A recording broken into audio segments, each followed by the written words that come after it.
আপনারা বিজেপির B team বলে, আমি বলি তোমাদের কংগ্রেসের শরিক আসাদ বিজেপির এ টিম, রাজীব গান্ধী বিজেপির এ টিম। বাবরি মসজিদ কে খুলছে? বাবরি মসজিদ তালা কে খুলছে? রাজীব গান্ধী খুলছে। এর জন্য আজকে আমি ব্যক্ত হয়ে বলতেছি, রাজীব গান্ধী বিজেপির এ টিম। শিলান্যাস কে করতে? রাজীব গান্ধী করছে। এখন নিয়ে এরা করতেছে।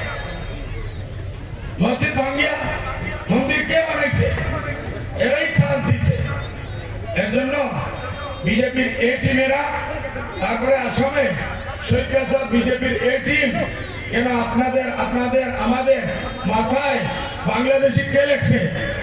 আসামে প্রথমবার বাংলাদেশি আপনারা আমাদের মাথায় শরিক আসাদে লেখছে 30 লাখ। অ্যাসেম্বলির ভিতরে বলছে 30 লাখ বাংলাদেশি আসামে আছে।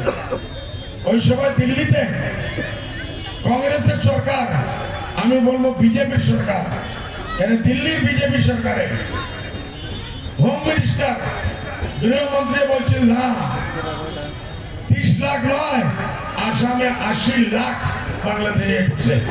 সাংবাদিকরা গওয়া সাক্ষী আছে। কে বড় বিজেপি হলো? এই বিজেপি তো 10 বছর হয়েছে মোদী রাশিয়া। হেমন্ত বিশ্ব শর্মা 2.5 বছর, 2.5 বছর হয়েছে। সর্বানন্দ সোনোয়াল 5 বছর হয়েছে। এরা তো আমাদের মসজিদের উপরে আজকে হামলা করতেছে। এইসব আজকে জমিনের পক্ষে এরা আমরা দিল নাকি? আজকে এই যে রাস্তাঘাট কে হালত বানাইছে? আমরা কংগ্রেস বিজেপি বানাইছে। 70 বছর থেকে ভোট করিল ভাই, কিচ্ছু আমরা দিল না। এটা সবচেয়ে বড় দুঃখের কথা। জমির পাট্টাও দিল না। আজকে আমাদের লাখ লাখ মানুষ এই নদী ভাঙ্গা আসামের বোম্বে, দিল্লি, মাদ্রাস, কলকাতা, বেঙ্গলোর, লাখ লাখ মানুষ ওখানে ভিখারি হয়েছে। এরা ছেলেমেয়ের শিক্ষার কোনো ব্যবস্থা নাই, ভিক মাঙ্গে ফেলতেছে। নজওয়ান মেয়েগুলার ইজ্জত বরবাদ হইতেছে। এই জন্য কে বাধ্য হইল? আমরাও এত মুসলমান, আমরা এত নির্লজ্জ হয়েছি। এই সরকারে 70 বছর থেকে আমরা বরবাদ করলো। আমরা আবার তারা ভোট দেওয়া চাই। কিছু মানুষ আছেন না, লজ্জা লাগতে লাগে। লজ্জা পানি ডুবিয়ে বড় 70 বছর থেকে আমরা ভিখারি বানাই। ডিটেনশন ক্যাম্প কে বানাইছে? গোগোই বানাইছে। রাশিয়া মানে সবচেয়ে বড় ডিটেনশন ক্যাম্প।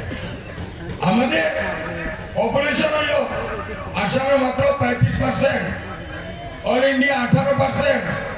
ডিটেনশন ক্যাম্পে যান, আপনার আমার মা বোন 90% ওখানে জেলে আছে। যাও, যত সাংবাদিক ভাই আছে, আমি পারমিশন নিয়ে যাই।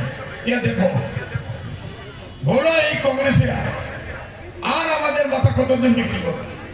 রাহুল গান্ধী আনিয়া বুঝা গেল চমক উঠাইল। চমক কি হয়েছে? 10,000 মানুষ ওখানে ওই ফিল্ডেই জমা হয়। আধা ফিল্ডের পরে তো সেই বানাইছে, উপরে তাকে দেখাইছে। আমি ওখানে 3 বার ইলেকশনে হেলিকপ্টার লাগাইছি ভাই, মানুষের পাও রাখার জায়গা পায় নাই। রাহুল গান্ধী আইলো, চমক দেখাইলো। আমরা সিলেবি বলায় আইলো পাত, আইলো পাত, আইলো কি। এখন রাহুল গান্ধী যে হচ্ছে না, এখন শুনতেছি আগামী 18 তারিখ সোনিয়া প্রিয়াঙ্কা গান্ধী আনবো। 3 জায়গা হেলিকপ্টার নিয়ে ল্যান্ডিং করবো। আপনারা যাইবেন, খুব যাইবেন, গিয়া খুব তালিও বাজাইবেন। আর ভোটের সময় খেয়াল রাখবেন তো? রাখবেন নি না? হাত ধরে বলেন তো ভাই, রাস্তা আমাদের ভাই বোন যে আছে, ভোটের সময় খেয়াল রাখবেন তো? তারা চাবি ইনশাআল্লাহ। দেখেন তো সবাই হাত ধরে। এর জন্য ভাই, এখন কংগ্রেস ইউপিতেও নাই, মহারাষ্ট্র নাই, খালি এক কর্ণাটক আছে।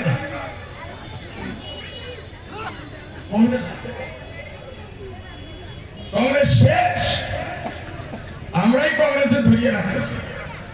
আর আর এই মুসলিম এলাকা কয়েকজন এমএলএ আমরা ধরিয়ে রেখেছি নিজের স্বার্থের জন্য।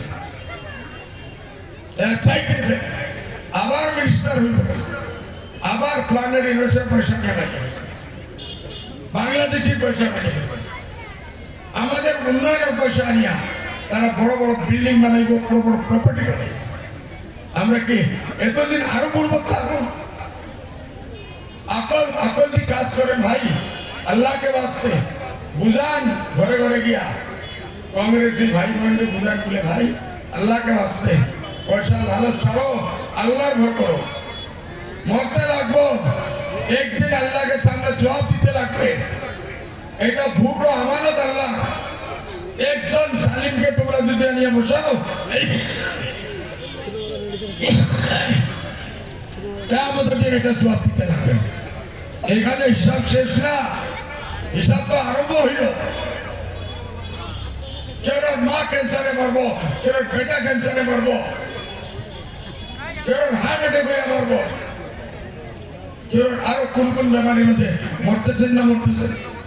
ইয়ার লাইন লাগাই দেখো হসপিটালে 100 মাঝে 51 জন যদি থাকে কংগ্রেসি পাপি হত্যা করে।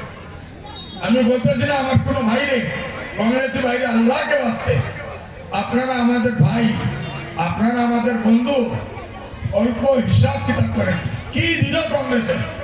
কোন একটা চরণে কোন স্কুল দিল, কোন শিক্ষা প্রতিষ্ঠান দিল, কোন ইন্ডাস্ট্রি দিল? দেয় নাই ভাই, দিল না। তারা লুটমার দিল্লি আর গুয়াহাটি।